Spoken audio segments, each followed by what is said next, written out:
नमो विष्णुपादाय कृष्णप्रेष्ठाय भूतले श्रीमते भक्तिवेदांत स्वामी नामिने नमस्ते सारस्वती देवी गौरवाणी प्रचारिणे निर्विशेष शुद्धवादी आचार्य देशकारिणे जय श्री कृष्ण चैतन्य प्रभु नित्यानंद श्री अद्वैत गदाधर श्रीवासादि गौर भक्त हे राम श्री गोपाल की जय। नंबर 36 मुकुंदमाला श्लोक हम पढ़ रहे हैं श्री प्रभुपाद की स्मॉल बुक और फिर श्लोक नंबर 36 तक पढ़ेंगे। पति आवाज बहुत कम आ रही है आज ना, मेरी आवाज कम आ रही है। अभी आ रही है आपको? हाँ अभी ठीक है? अभी ठीक है। तो हम आज मुकुंदमाला श्लोक 36 श्लोक हम पढ़ेंगे। श्री प्रभुपाद की स्मॉल बुक्स है, उसमें एक बुक है मुकुंदमाला श्लोक जो कि हम कंटिन्यूअसली पढ़ रहे हैं, तो आज उसको हम आगे बढ़ाएंगे। तो आज हमको पढ़ना है श्लोक नंबर 36। तो आइए इसको रिसाइट करते हैं। अंधस्य मे हत विवेक महाधनस्य चौरे प्रभो बलिभिः इंद्रिय नामधेये मोह अंधकूप कोहरे विनिपातितस्य देव ईश देह कृपणस्य कर अवलंबम्। एक बार फिर से पढ़ते हैं। अंधस्य मे हित विवेक धनस्य चौरे प्रभो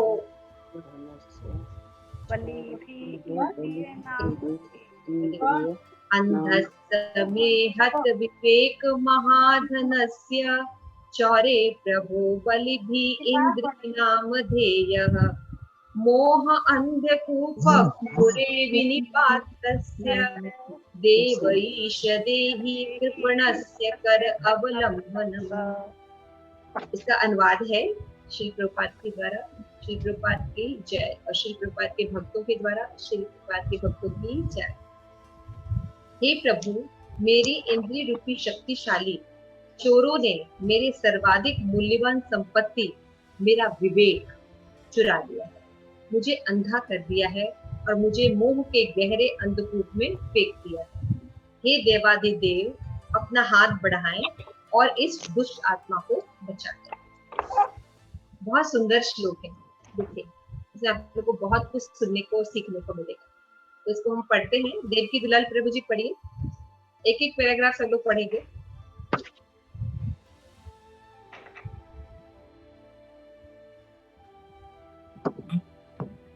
आवाज नहीं आ रही है प्रभु जी।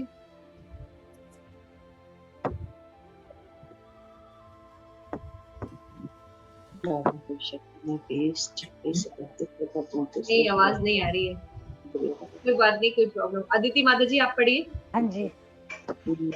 तात्पर्य, राजा कुलशेखर ने 20, 26, 31 तथा 34वें श्लोक में अपनी इंद्रियों को भगवान की सेवा करने का आदेश दिया, किंतु अब उन्हीं इंद्रियों ने उन्हें खींचकर मोह के कूप में डाल दिया। निसंदेह राजा कुलशेखर मुक्त तथा भगवान के शुद्ध भक्त हैं और हमें शिक्षा देने आत्मा का विनय कर रहे हैं। फिर भी कोई ये पूछ सकता है कि राजा कुलशेखर पहले हमें इंद्रियों को भगवान की सेवा के समुचित कार्यों में लगाने का विवरण देकर फिर हमें क्यों निरुपाय जीव को मोह के कूप में डालने वाली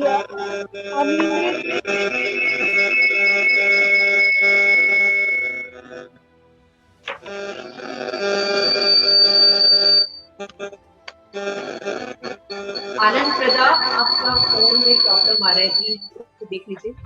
माता जी सुनाई दे रहा है आपको? माता जी आपकी आवाज गूंज रही है। हाँ जी। आनंद किसके पास से आ रही है? मेरे पास से आ रही है। एक बार सब अपना म्यूट कर लीजिए, एक बार ना सब अपना म्यूट कर लीजिए, सब म्यूट। हरे कृष्णा। हरे कृष्णा। माता जी, ये आपका एक सोनी जायसवाल से जो है आप करिए। मेरा ही आ रहा है? हाँ, मेरे फोन से आ रहा है। सोनी जायसवाल आ रहा है,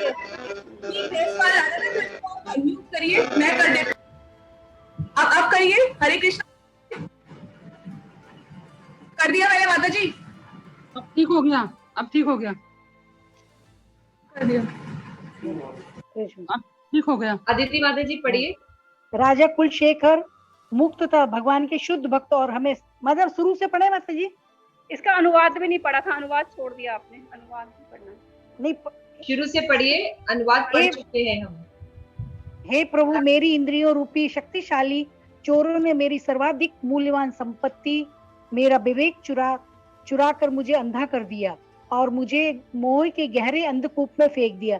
हे देवादिदेव, अपना हाथ बढ़ाएं और इस दुष्ट आत्मा को बचा लें। तात्पर्य, राजा कुलशेखर ने 20, 26, 31 तथा 34वें श्लोक में अपनी इंद्रियों को भगवान की सेवा करने का आदेश दिया, किंतु अब उन्हीं इंद्रियों ने उन्हें खींचकर मोह के कूप में डाल दिया। निसंदेह राजा कुलशेखर मुक्त तथा भगवान के शुद्ध भक्त हैं और हमें शिक्षा देने के लिए पतित बद्धात्मा का अभिनय कर रहे हैं। फिर भी कोई यह पूछ सकता है कि राजा कुलशेखर पहले हमें इंद्रियों को भगवान की सेवा के समुचित कार्यों में लगाने का विवरण देकर फिर क्यों निरुपाय जीव को मोह के कूप में डालने वाली अनियंत्रित इंद्रियों का भावात्मक चित्र खींचकर हतोत्साहित कर रहे हैं? इसका उत्तर यह है कि राजा कुलशेखर हमारे समक्ष उन विकल्पों का यथार्थ चित्र प्रस्तुत कर रहे हैं जिनका जीव को माया के चुंगल में पड़कर सामना करना पड़ता है। फिर यदि हम अपने आप को माया के शक्तियों से छुड़ाना चाहते हैं तो हमें उनका गंभीर चित्र प्राप्त करने की आवश्यकता होगी। माता जी आगे पढ़ो। नेक्स्ट पढ़िए, जयश्री पढ़िए।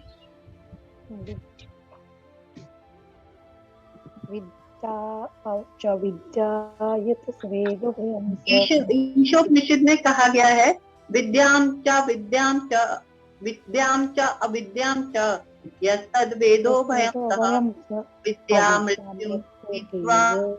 विद्यामृत अश्नुते। जो व्यक्ति एक साथ अविद्या और दिव्य ज्ञान की विधि को सीख सकता है वह बारंबार जन्म और मृत्यु के प्रभाव को लांघ सकता है और अमरता के वर का पूरी तरह आनंद ले सकता है। आवाज ठीक आ रही है माता जी? मनुष्य को चाहिए कि वह सीमित इंद्रिय भोग के साथ साथ विद्या अथवा दिव्य ज्ञान को चुने। हमें अविद्या की शिक्षा इसलिए दी जाती है कि हमें इसके घातक परिणामों से भली भांति अवगत हो सके। तब हम इसका प्रबलता पूर्वक परित्याग करके अपने मन और इंद्रियों को पूरी तरह से कृष्ण की भक्ति में सेवा में लगा सकते हैं। जैसा कि भगवत गीता के 6.5 में भगवान श्री कृष्ण कहते हैं, मनुष्य को चाहिए कि अपने मन की सहायता से अपने आप को ऊपर उठाए और नीचे न गिरने दे। यह मन बद्ध जीव का मित्र भी है और साथ ही शत्रु भी।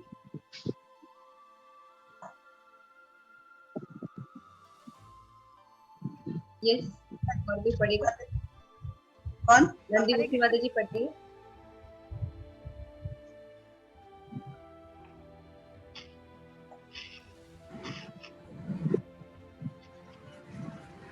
कौन पढ़ेगा? अरे बोल माता जी, मैं पढ़ूंगी। माता जी मेरे को माता जी पढ़ रही है। अच्छा ठीक है, इसके बाद आप पढ़ लीजिए। ठीक है। कमलों का ध्यान करने, अपनी वाणी को भगवान के दिव्य गुणगान करने, अपने हाथों को मंदिर बहारने, अपने कानों को भगवान की लीलाएं सुनने, अपने नेत्रों को भगवान के दिव्य रूपों को देखने, अपने शरीर को भगवत भक्तों के शरीरों का स्पर्श करने और अपने घृणान्द्रियों को अचरा बिगड़ा पर चढ़े फूलों की सुगंध सूंघने, अपनी जीभ को भगवान पर अर्पित तुलसी दल का आस्वादन करने, अपने पाँव को उन पवित्र स्थलों में जाने जहाँ पर भगवान के मंदिर स्थित है, अपने सिर को भगवान को विनय पूर्वक नमस्कार करने तथा अपनी इच्छाओं को भगवान की इच्छाएं पूरी करने में लगा दिया है। हरे कृष्णा। यदि इतनी चेतावनियों के बावजूद हम अपनी इंद्रियों के आदेशों का अंधाधुंध पालन करते हैं तो वह इंद्रियां हमें गहन मोह के गर्त में खींच ले जाएंगी। जिस तरह बिना लगाम वाला घोड़ा रथ को गड्ढे में डाल सकता है, यदि ऐसा होता है, यदि हम अति पापमय जीवन की गहराई में जा गिरते हैं तब तो एकमात्र उपाय यही रह जाता है कि हम निष्ठापूर्वक भगवान को हमें इससे निकालने के लिए पुकारें। राजा कुलशेखर द्वारा प्रयुक्त रूपक काल्पनिक नहीं है, क्योंकि भारत में व्यक्ति कभी भी ऐसे सूखे हुए गहरे अंधकूप में गिर जाता है।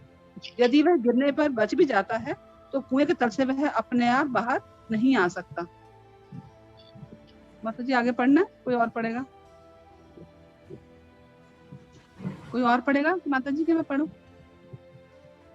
हरि बोल। पढ़िए जी। इस तरह हम अपने आप को भौतिक जीवन रूपी गहरे कुएं से तब तक बाहर नहीं निकाल सकते जब तक कि हम कृष्ण या उनके प्रतिनिधि द्वारा डाली गई कृपा रूपी रस्सी को पकड़ ना लें।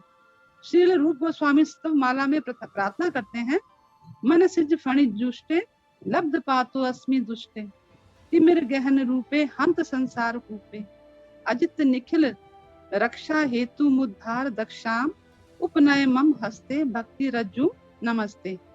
हाय, मैं संसार रूपी गहरे अंधेरे तथा गंदे कुएं में गिर गया हूँ, जिसमें कामेच्छा रूपी सर्प रहता है।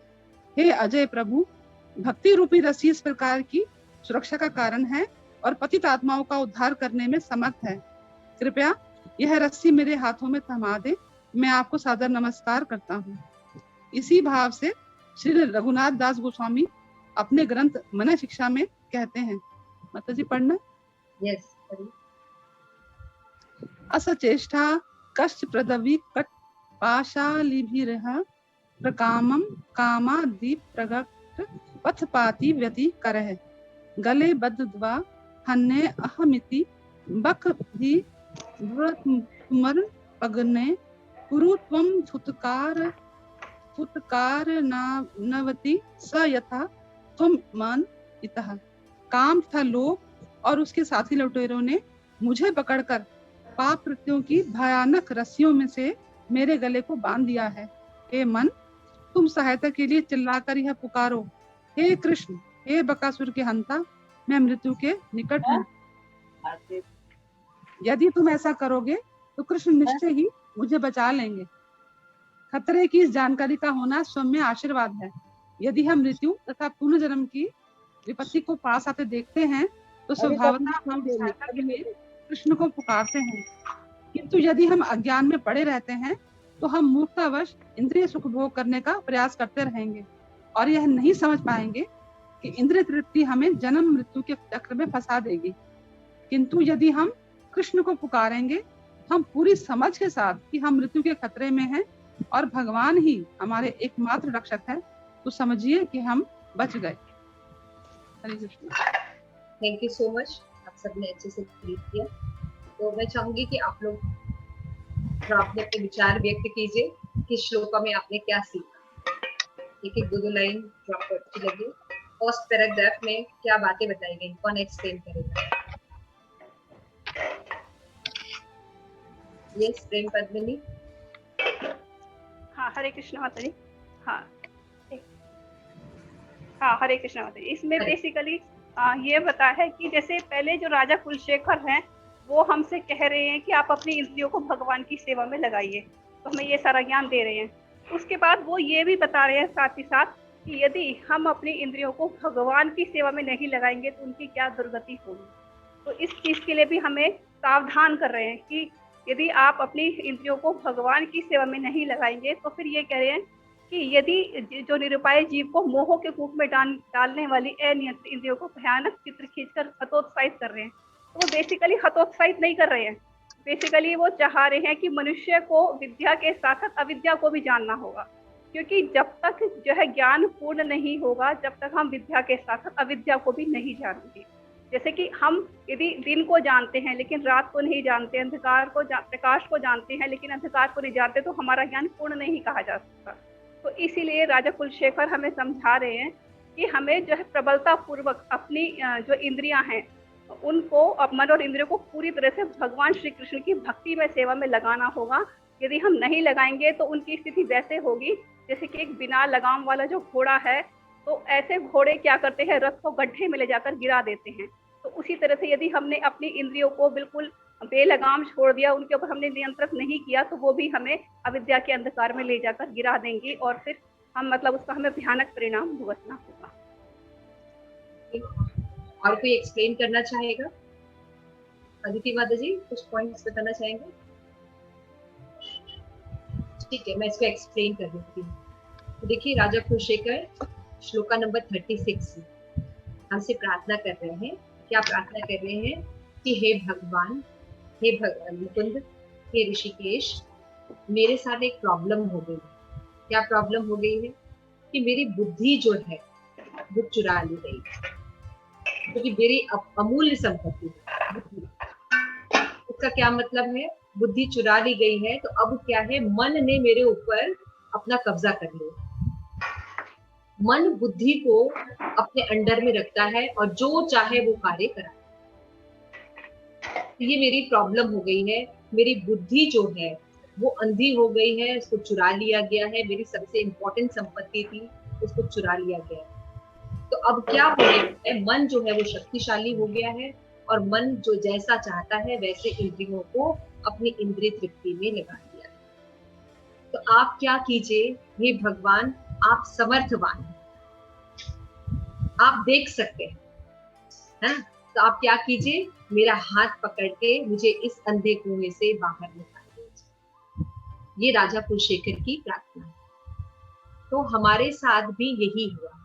अगर आप श्रील प्रभुपाद की भगवत गीता देखिए एज इट इज, तो उसके जो फर्स्ट पेज पर पिक्चर बनी हुई है कि कृष्ण जो है वो अर्जुन का रथ हाँक रहे हैं और अर्जुन पीछे खड़ा है ना?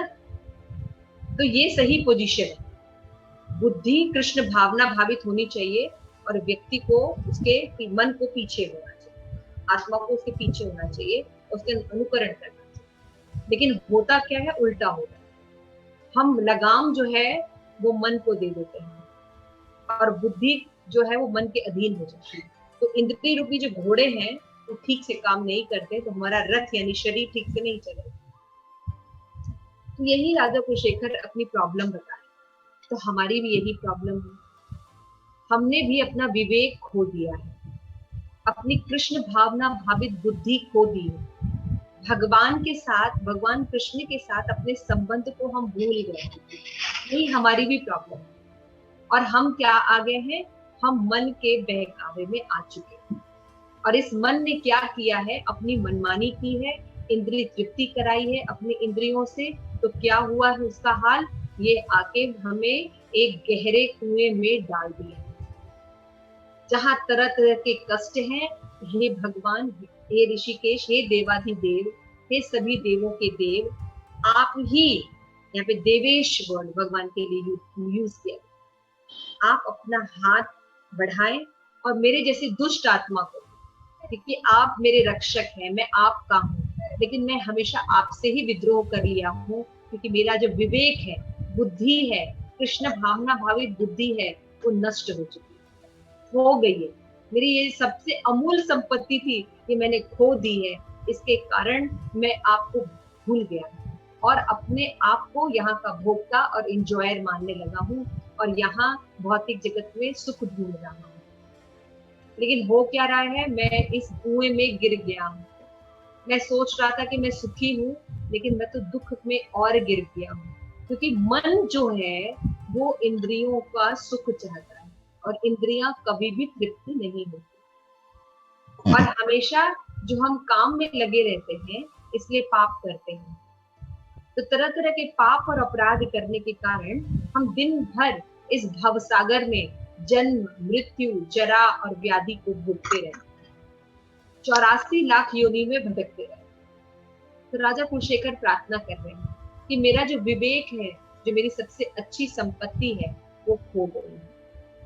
तो यहाँ पे उसमें बता रहे हैं कि राजा कुलशेखर मुक्त तथा भगवान के शुद्ध भक्त हैं। उनके साथ ऐसा हुआ नहीं है, लेकिन वो ऐसा इसलिए कर रहे हैं हमें शिक्षा देने की, हमें शिक्षा दिखा रहे, शिक्षा दे रहे हैं। क्या शिक्षा दे रहे हैं? कि भगवान की सेवा के समुचित कार्यों में लगाने का विवरण देकर वो हमें बता रहे हैं कि हम इस संसार के मोह कुएं से निकल सकते हैं। समझ गए? इस संसार के कुएं से हम कैसे निकल सकते हैं?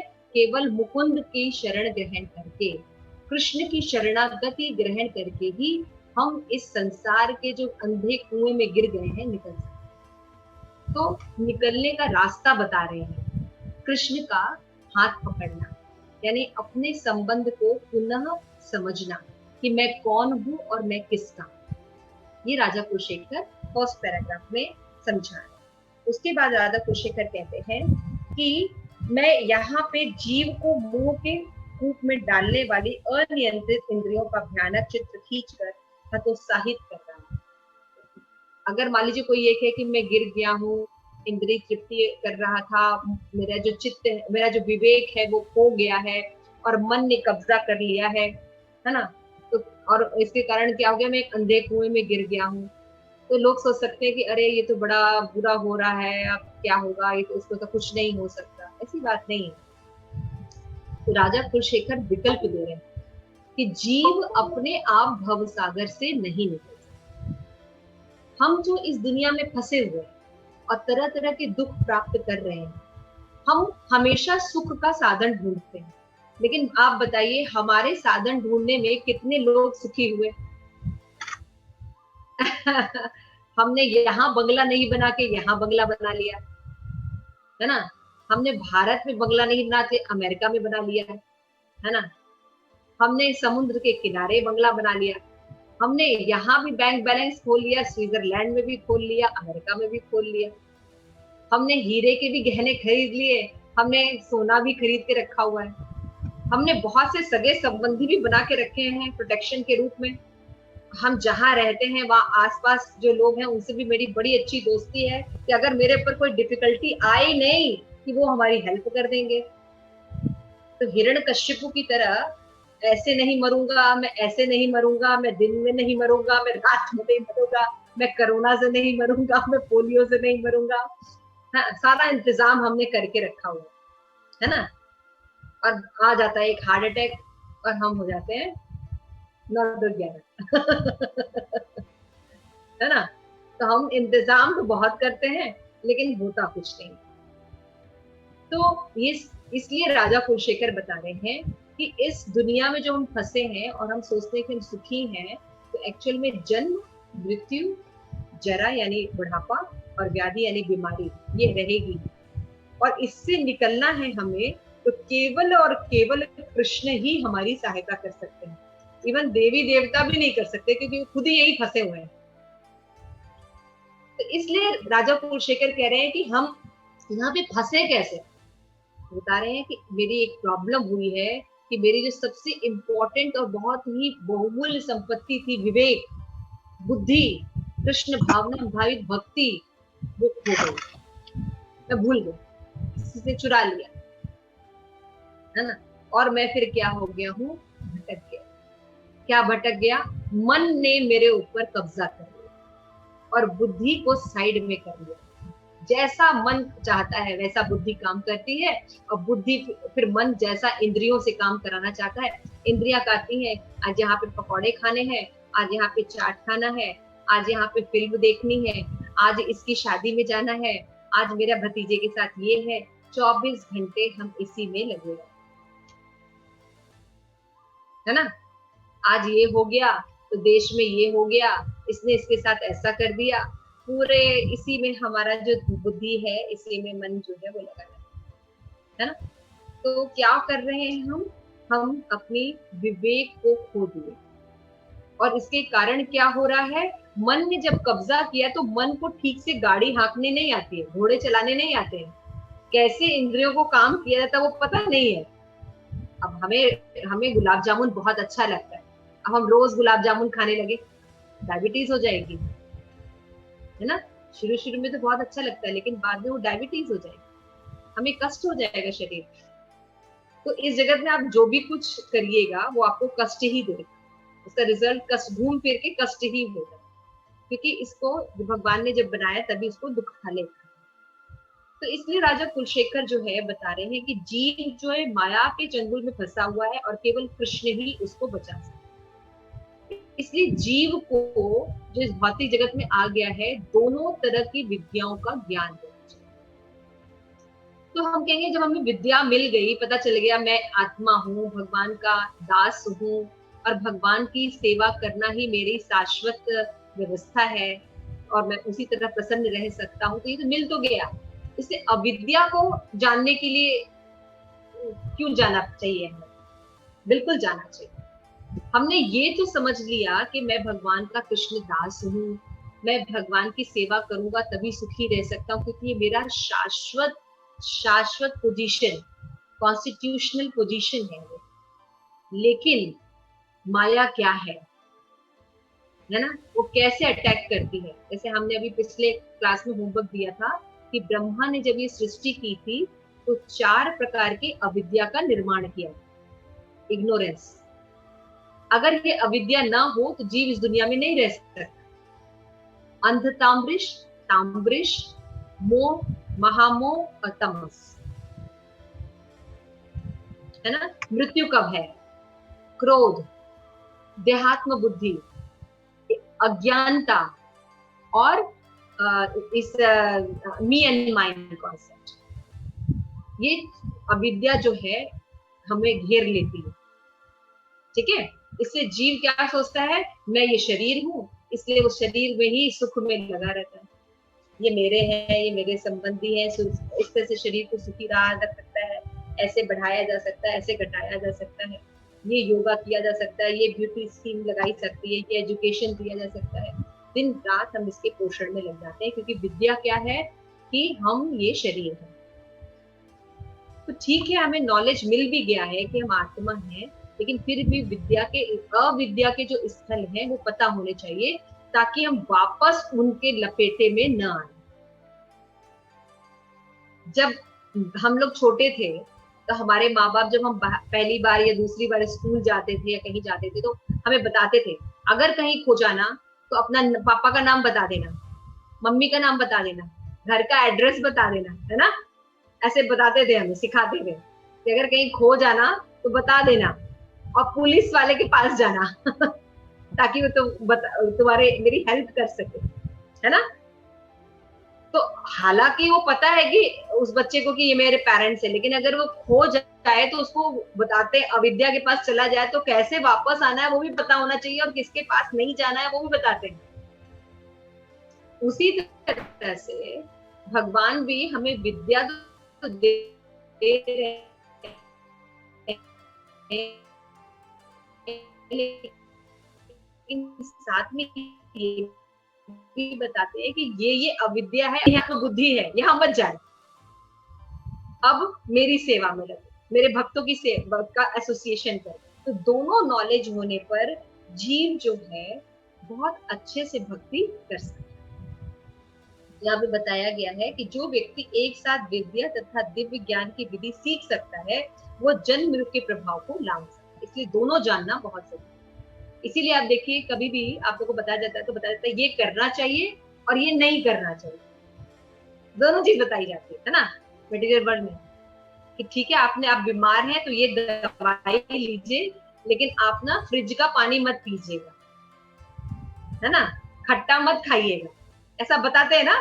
तो विधि भी बताते हैं और निषेध भी बताते हैं। उसी तरह से विद्या का भी नॉलेज होना चाहिए कि हाँ भाई, ये जानकारी बहुत जरूरी है कि मैं आत्मा हूँ, मैं शरीर नहीं हूँ, मैं भगवान का हूँ और भगवान का हूँ और भगवान का दास हूँ, ये मेरी पोजीशन है, ये तो ठीक बात है। लेकिन मैं माया का नहीं हूँ, मैं देवी देवताओं का नहीं हूँ, मैं ये शरीर नहीं हूँ, और ये शरीर से संबंधित जो लोग हैं ये भी मेरे नहीं है, ये सब भगवान के हैं।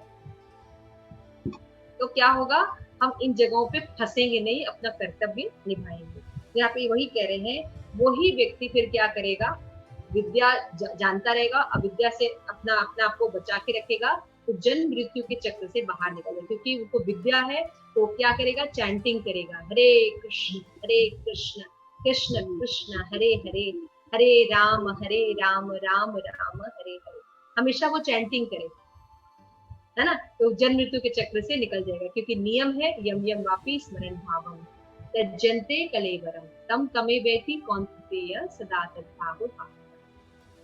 ये भगवत गीता में भगवान ने बताया है कि देहांतरण करने का, यानी देह, एक देह से दूसरे देह में जाने का एक नियम, क्या नियम है कि जो भी शरीर त्यागते समय हमारी मन की स्थिति रहे, हम अपने बच्चों के बारे में सोचेंगे, मकान के बारे में सोचेंगे या भगवान के बारे में सोचेंगे, हम उसी जगह को प्राप्त करेंगे। तो जिसको विद्या के बारे में पता है तो वो क्या करेगा, हरे कृष्ण कृष्ण कृष्ण हरे हरे, हरे राम राम राम हरे हरे, भगवान को पुकारेगा, हर बात पे भगवान पर आश्रित रहेगा। तो भगवान की बुद्धि रहने से वो भगवत धाम जाएगा, जन्म मृत्यु के सागर में वापस नहीं आएगा, अपने घर गोलोक धाम पहुंच जाएगा और वहां से ये लोक में कोई आता नहीं दुखाने से। इसलिए कि अविद्या की शिक्षा इसलिए दी जाती है ताकि घातक परिणाम को हम समझ सके। ये बताते देखिए, अगर आप ये पाप करेंगे तो ये होगा, ये नरक में जाना पड़ेगा, आप ऐसे ऐसे दुख उठाएंगे, तो फिर क्या होता है, हम सावधान हो जाते हैं, वो काम शराब नहीं पीते, मीट ईटिंग नहीं करते, है ना, क्योंकि हमें पता है ये अविद्या के स्थान है। तो तब इसका प्रबलता पूर्वक हम परित्याग कर देते हैं और इंद्रियों को भगवान की सेवा में लगाते। इसलिए यही बात 6.5 में भगवान ने भी भगवत गीता में कही है कि मन को हम मित्र भी बना सकते हैं, मन को हम शत्रु भी बना सकते हैं। अगर हम मन को कृष्ण भावना भावित बुद्धि से कंट्रोल कर दें तो इंद्रियां भक्ति करेंगी। यानी कृष्ण के हाथ में अगर लगाम रहेगा तो घोड़े ठीक से दौड़ने वाले हैं और पीछे जो व्यक्ति है वो भी सुखी रहेगा। लेकिन आप अभी भगवत गीता के अंदर एक पेज देखिए तो एक घोड़े इधर उधर हैं और व्यक्ति पीछे खड़ा हुआ अवाक है, और जो घोड़ा पकड़ रहा है वो भी ठीक से पकड़ नहीं पा रहा है। वो भी पिक्चर है ना, तो वो पिक्चर किसकी है, जिसने मन को अपना लगाम देके रखा है, कृष्ण को नहीं। तो उसकी इंद्रियां जो है इधर उधर दौड़ेंगी और वो गड्ढे में गिर जाएंगी। तो कोई सारी प्रतिभा को किस तरह कृष्ण की सेवा में लगा सकता है, तो हमारे वैष्णव ने बताया कि हम अपनी आंख, कान, जीवा, श्रवण इंद्री, हाथ पैर को कैसे लगा सकते हैं। सवै मना कृष्ण पादार विंदय। अभी हमने ये श्लोका लर्न किया था, किसको याद है? यस अदिति माजी, ट्राई कीजिए।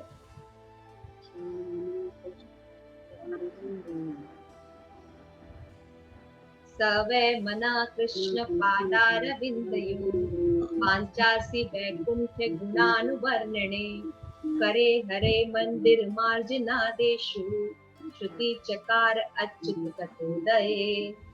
है ना, यही था ना। मुकुंद लिंगाय दर्शने अदृश्यो, तद्भृत भाद्र स्पर्श संगमे, घ्राणं च पाद सेवन वंदे, श्रीमते गुणानुसर्पणे, शिरो ऋषिकेश अभिवंदने, दास्यं च कामया, यथा उत्तम श्लोके जनाश्रयारति। तो हमारे सारे अंग अम्बरीश महाराज की तरह भगवान की सेवा में लग जाएंगे। हाँ, वो क्या कर रहे थे, मन को भगवान के चिंतन में लगा देते, है ना, कानों को भगवान अच्युत की कथा सुनने में लगा देते, नाक से वो भगवान के चरणों पे चढ़ाई गई पुष्प को सूंघते हैं, मुख में अपनी जीवा को तुलसी जो भगवान के चरण में चढ़ाई गई वो डालते हैं, अपने आंखों से भगवान के सुंदर रूप, मंदिर, भक्तों का दर्शन करते हैं, और अपने पैरों से वो भगवान के धाम का दर्शन करते हैं, है ना, और अपने सर को भगवान के चरणों में दंडवत प्रणाम करते हैं। और इस तरह से वो जितने काम है उसके दास से नहीं बनते हैं। जो इस तरह से अपने अंगों को भगवान की सेवा में लगाता है वो उत्तम श्लोक कृष्ण की जन आश्रय रति प्राप्त करता है। तो इस तरह से लर्न करना चाहिए। तो इस तरह से यहाँ पे भी एग्जाम्पल वही अम्बरीश महाराज का दिया गया। तो इस तरह से हम विद्या ले सकते हैं, अपने अंगों को किसी मटेरियल वर्ल्ड में भगवान की सेवा में लगा सकते हैं। यही बैठे बैठे केवल हम ऑब्जेक्ट अगर बदल दें, देखिए पढ़ना सबको अच्छा लगता है, right? If you take Mukundamala श्रोत reading means you are doing bhakti, and if you take any Times of India book, same thing is there, you are reading but subject is matter. केवल सब्जेक्ट बदल देना है। इंद्रियों को उनके विषयों से अलग नहीं करना है। आंखों का काम देखना है, तो आप देखने से थोड़ी रोक देंगे, लेकिन आप सब्जेक्ट बदल सकते हैं। इसी को ज्ञान कहते हैं। और अविद्या किसको कहते हैं? जब हम माया को सब्जेक्ट बना लेते हैं। जब हम कृष्ण को सब्जेक्ट बनाते हैं तो उसको विद्या कहते हैं, और जब माया को सब्जेक्ट बना लेते हैं उसको अविद्या कहते हैं। काम वही सब करना है, वही आसक्ति रखनी है ना। जैसे सखी स्वरूपा माता जी के दो बच्चे, श्रेया है और चैतन्य, दोनों को काफी प्रेम करती है ना। उनका बनाया हुआ पनीर बनाती है, खिलाती है, छोले बनाती है, खिलाती रहती है बच्चों को, जो पसंद है वो करती रहती है माता जी। तो यही आसक्ति भगवान के साथ नहीं करनी है। भगवान को ये पसंद है, हमको ये बनाना है, भोग लगाना है, बस खाली सब्जेक्ट चेंज करना। ये भगवान का दिया हुआ सब कुछ है, मेरा नहीं। कितना सिंपल है भक्ति करना। तो यहाँ पे अविद्या का मतलब, जब हम अपना सब्जेक्ट, इंद्रियों का सब्जेक्ट कृष्ण बनाते हैं तो वो विद्या कहलाता है। जब हम अपनी इंद्रियों का सब्जेक्ट माया बनाते हैं तो वो अविद्या कहलाता है। तो कहाँ कहाँ हम कृष्ण हैं, कहाँ कहाँ पर हम माया में है। तो ये जब दोनों नॉलेज होगा तभी तो हम ठीक करेंगे अपने आप को ना, चेक करेंगे। तो इसलिए चेतावनी के बावजूद भी हम अपने इंद्रियों के आदेश का अंधाधुंध पालन करते हैं, ये हमारी समस्या है। अभी हमने पढ़ लिया इस क्लास में कि हमें अपने इंद्रियों को भगवान की सेवा में लगाना चाहिए, बुद्धि कृष्ण भावना भावित करनी चाहिए, भगवान को पुकारना चाहिए। लेकिन अभी कोई प्रॉब्लम हो जाए, अभी अनंग मंजरी माता जी के पैर में पेन हो जाए, तभी बहू को बुलाएंगी।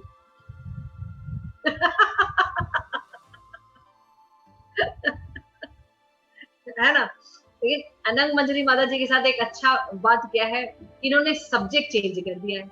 इन्होंने अपनी बहू को भी दीक्षा दिला रखी है, तो नाम भी बुलाएंगी तो भगवान का रहेगा। तो देखिए हो गया ना आध्यात्मिक।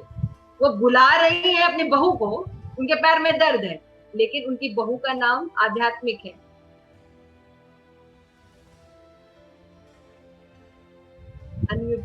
यस।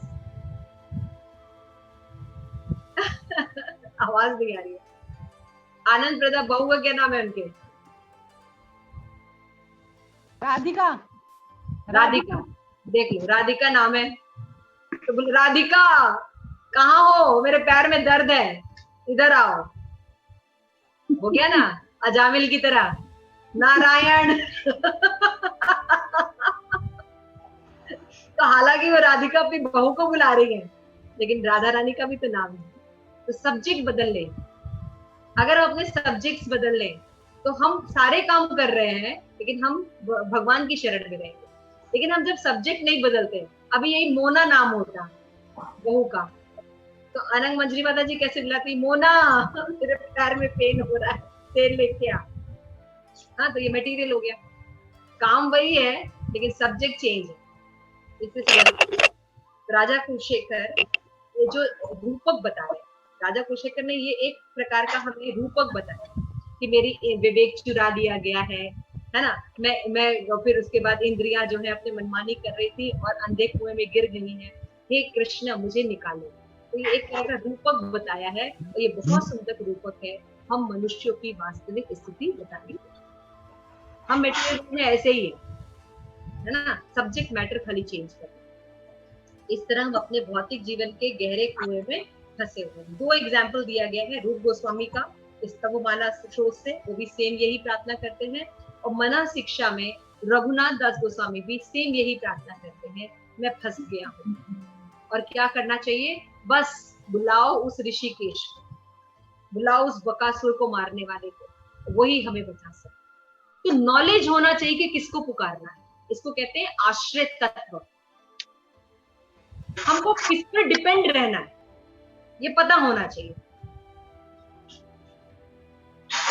हमें कब मटेरियल वर्ल्ड पर डिपेंड रहना है और कितना हमें भगवान पर डिपेंड रहना है पता होना चाहिए। दोनों के अंदर कितनी पावर है पता होना चाहिए। तो जब हम ये प्रैक्टिस करेंगे तब हमारे मुंह से भगवान के नाम निकलेंगे हेल्प के लिए, नहीं तो ऊ आ आउच ही निकलने वाला है। आज गुरु महाराज बताते कोका कोला ही निकलने वाला है। हम धोला नहीं, कोका कोला ही निकलेगा, क्योंकि वही प्रैक्टिस की है। तो तो आश्रय तत्व पता होना चाहिए। तो राजा कुलशेखर बता रहे हैं कि मुकुंद का नाम, कृष्ण का नाम, ये आश्रय तत्व है। अगर हम कहीं भी फंसे हैं, हमें बुलाना चाहिए, हरे कृष्णा हरे कृष्णा कृष्णा कृष्णा हरे हरे हरे राम राम राम हरे हरे। ये बुलाने आना चाहिए। इसके लिए ज्यादा पढ़ाई लिखाई की जरूरत नहीं है ना। इसलिए ज्यादा चंद्रावली इसीलिए नहीं क्लास में आती, क्योंकि उसको लगता है कि हम लोग बहुत ज्यादा पढ़ाई करते हैं और उसको समझ में नहीं आएगी क्लास, वो पीछे से सुनती रहती है ना। तो उसको हरे कृष्ण महामंत्र तो बोलने आता ही है ना। इसमें कौन सी बड़ी पढ़ाई करनी है, लेकिन पता होना चाहिए, पता होना चाहिए आश्रय तत्व कौन है, किसको पढ़ाया जाता है ना। कृष्ण कीर्ति कहती थी माता जी थोड़ा सा समझ में नहीं आता, अब आते आते एक्सपर्ट हो गई है, फटाफट जवाब देने लगी है, नोट्स बनाती है, लिखती है तरह से। हाँ, कितना फर्क आ गया कृष्ण कीर्ति में। तो कैसे कैसे होता है, भगवान की भक्ति करने के लिए बहुत पढ़ाई लिखाई की जरूरत नहीं पड़ती है। भगवान की भक्ति के लिए केवल समझदारी होनी चाहिए, क्या सही चीज है, पकड़ लेना चाहिए उसको। तो ये हरे कृष्ण महामंत्र में पकड़ लेना चाहिए। तो लास्ट में राजा कुलशेखर कहते हैं कि खतरे की जानकारी होना बहुत जरूरी है, तभी हम पहले से इसकी सुरक्षा कर लेंगे। तो जब हमें अविद्या के बारे में पता रहेगा कि भैया ये सब अविद्या के जंजाल हैं, तो वहां नहीं जाएंगे, तो क्या होगा, हम विपत्ति से पहले ही भगवान की भक्ति में मुड़ जाएंगे। किंतु जब हम कृष्ण को पुकारेंगे तो इस पूरी समझ के साथ कि हम मृत्यु के खतरे में हैं और भगवान ही हमारे एकमात्र रक्षक हैं, तो समझिए हम बच जाए। सिंपल सी बात। तो इस तरह से राजा कुलशेखर जो है प्रार्थना कर रहे हैं भगवान से, क्योंकि वो भक्त है। इसलिए किससे प्रार्थना कर रहे हैं, देवा ही देव, कृष्ण से कि मैं फंस गया हूँ, मैं अंधे कुएं में गिर गया हूँ और दुख भोग रहा हूँ, तुम ही मुझे निकाल सकते हो। तो निकालने वाले को जानते हैं, वो निकल जाएंगे। और यही शिक्षा वे हमें दे रहे हैं, निकालने वाला व्यक्ति समझो, है ना। वो शाहरुख खान, सलमान खान नहीं है, वो मोदी जी नहीं है, वो नहीं निकाल पाएंगे। वो देवी देवता भी हमें नहीं निकाल पाने वाले, हमें केवल मुकुंद निकाल सकते हैं। ये बात पता होनी चाहिए, इसके लिए ज्यादा बुद्धि की जरूरत नहीं है। या देवादि देव को कृष्ण को कहा हुआ है माता। हाँ, देवादि देव कृष्ण को भी कहते हैं। वैसे देवादि देव कृष्ण शंकर को भी कहते हैं। हाँ, शंकर जी को भी कहते हैं। बहुत से उसमें कहा जाता है, क्योंकि शंकर जी की पोजीशन थोड़ी यूनिक है। शंकर जी न तो कृष्ण है और न ही देवता है, बीच में आते हैं। शंकर जी वैष्णव नाम यथा शंभु, वैष्णव में सर्वश्रेष्ठ है, तो देवता भी नहीं है लेकिन कृष्ण भी नहीं है, मिडिल में आता है। तो इस तरह से राजा कुलशेखर ने आज प्रार्थना की, और ये बहुत सुंदर है ना, कि हमें पता होना चाहिए, विद्या और अविद्या दोनों का पता होगा तो हम गलती नहीं करेंगे, और हमेशा हरे कृष्ण महामंत्र को जपेंगे, भगवान को पुकारेंगे, तो भगवान हमें इस संसार से दुखों से बाहर। किसी का कोई प्रश्न, कोई टिप्पणी या कोई बात नहीं समझ में आई? पावनी यमुना माता जी समझ में आई थोड़ा बहुत? हाँ जी माता जी समझ आ रही है ना, सिंपल था ना, कितना सुंदर था। बहुत हमें पुकारना चाहिए था, आश्रय तत्व पता होंगे। ये नरसिंह स्तुति माता जी। माता जी, मैं 2 चीज शेयर करना चाहती जो मुझे इसमें बहुत अच्छी लगी। एक तो यही जो आपने बताया कि मुझे इसमें लग रहा था ये अविद्या और अविद्या, कि हमें विद्या तो होनी चाहिए बट अविद्या की भी हमें नॉलेज पूरी होनी चाहिए। अगर नहीं होगी तो हम अपने आप को बचा नहीं पाएंगे। दूसरा, मुझे ये जो लास्ट पैराग्राफ में खतरे की जानकारी होना स्वयं में आशीर्वाद है, तो ये मैं भी पीछे भागवतम पढ़ रही थी, उसमें प्रभुपाद जी का तात्पर्य पढ़ रही थी, मुझे बड़ा अच्छा लगा था कि मोस्टली सब लोगों के क्वेश्चन है कि भक्त लोग जो है वो लोगों के मतलब नॉर्मली जैसे कैंसर से डेथ होती है, प्रभुपाद भी इतना सफर करे थे, प्रभुपाद जी ने भी इतनी सफरिंग देखी लास्ट टाइम पे, तो सब बोलते हैं कि ऐसा क्यों, भक्त होने के बावजूद भी उनके शरीर में इतना कष्ट क्यों। तो जैसे इन्होंने बताया खतरे की जानकारी है ना स्वयं में आशीर्वाद है, तो वो मैंने भागवतम में पढ़ा तो मुझे क्लैरिटी हुई कि जो लोग भक्त होते हैं उन लोगों के ऊपर उनके लास्ट टाइम पे डेथ बेड पे ही भगवान जी परीक्षा लेते हैं उनकी, तो वो परीक्षा में अगर वो पास होते हैं तो वो बैकुंठ जाते हैं, जैसे गोलोक जाते हैं। तो मतलब क्योंकि लास्ट टाइम पे इतनी हमारी शरीर की हालत ऐसी खराब होती है कि हम भगवान का स्मरण नहीं कर पाते हैं।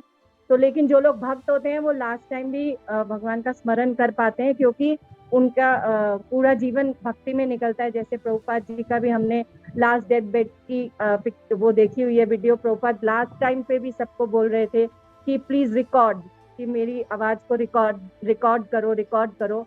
तो इट्स लाइक और फिर जैसे परीक्षित महाराज जी का भी था कि उनको पता चला तो वो विचलित नहीं हुए, बट जो उन्होंने भागवतम श्रवण किया, तो ये मुझे बड़ा अच्छा लगा, इसलिए मैंने कहा शेयर करती हूँ। थैंक यू माता जी, Hare Krishna. It's a very lovely point Narsingh Singh and very deep point कि जब हम जीवन के किसी मुसीबत में पड़ते हैं, स्पेशली मृत्यु, तो भक्तों को, क्योंकि वो पढ़ते आ रहे हैं, तो उनको भय नहीं लगता। भगवान अगर उसको याद रहेंगे तो उसको भय नहीं लगता, भय नहीं लगता, मृत्यु से भी भय नहीं लगता।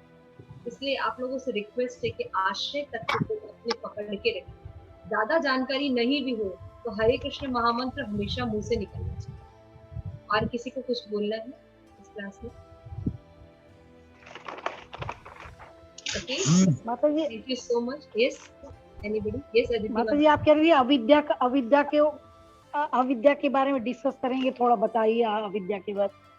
हाँ, जैसे विद्या का मतलब होता है माता जी कि ये जानना कि मैं शरीर नहीं आत्मा हूँ और भगवान कृष्ण का अंश हूँ, और उनकी सेवा करना ही मेरा परम धर्म है, शाश्वत धर्म।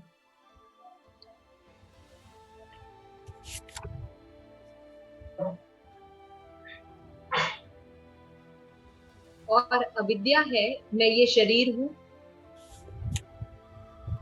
और ये संसार मेरे भोगने की जगह है,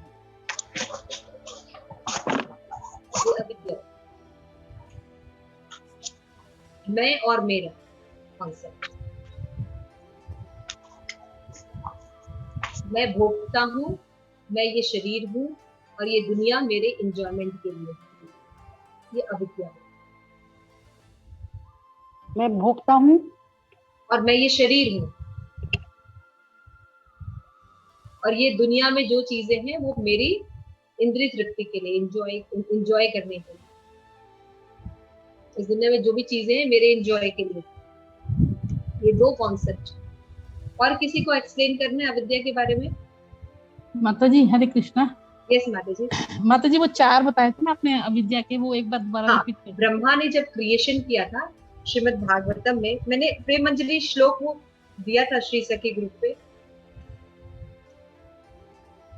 हरे कृष्णा। प्रेम मंजरी श्री सखी ग्रुप पे मैंने शेयर किया था ना, 4 प्रकार की अविद्या होती है।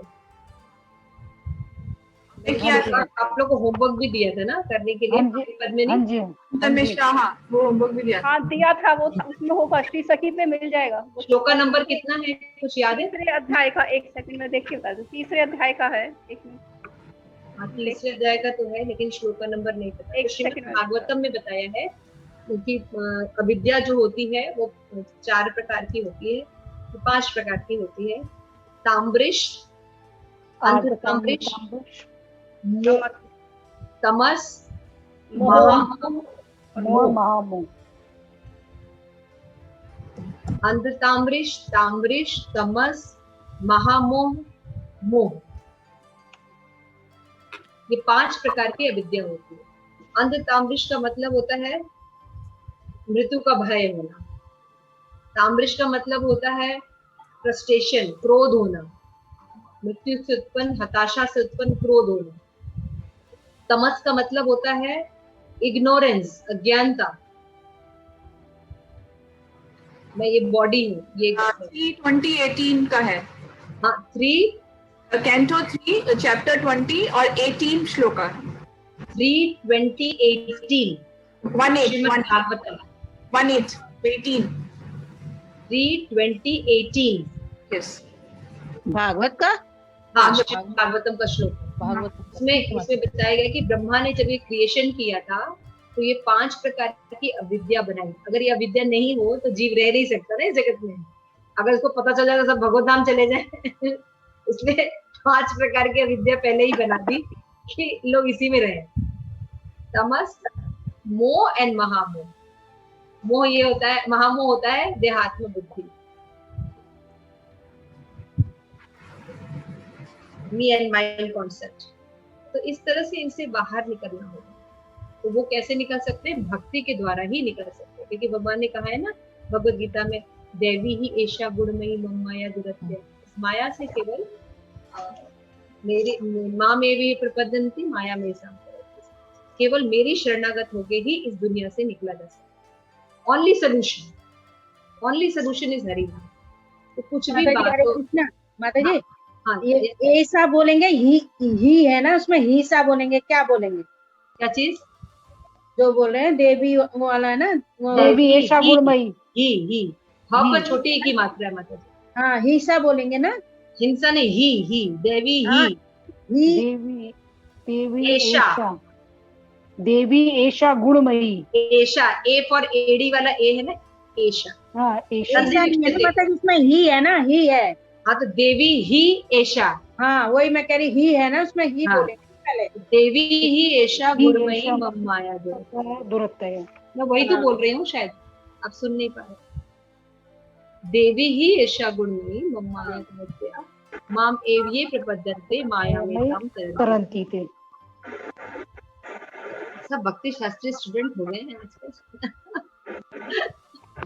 Okay, thank you so much. शिल प्रभुपाद की जय। तो होमवर्क करके रखिएगा आप लोग, अविद्या लेक्चर सुन के रखिएगा। जो लोग लेट आए हैं उनको इन्फॉर्म कर दे रहे हैं, मैंने श्री सखी ग्रुप पर अविद्या लेक्चर का लिंक शेयर किया है। फर्स्ट 2 लेक्चर आपको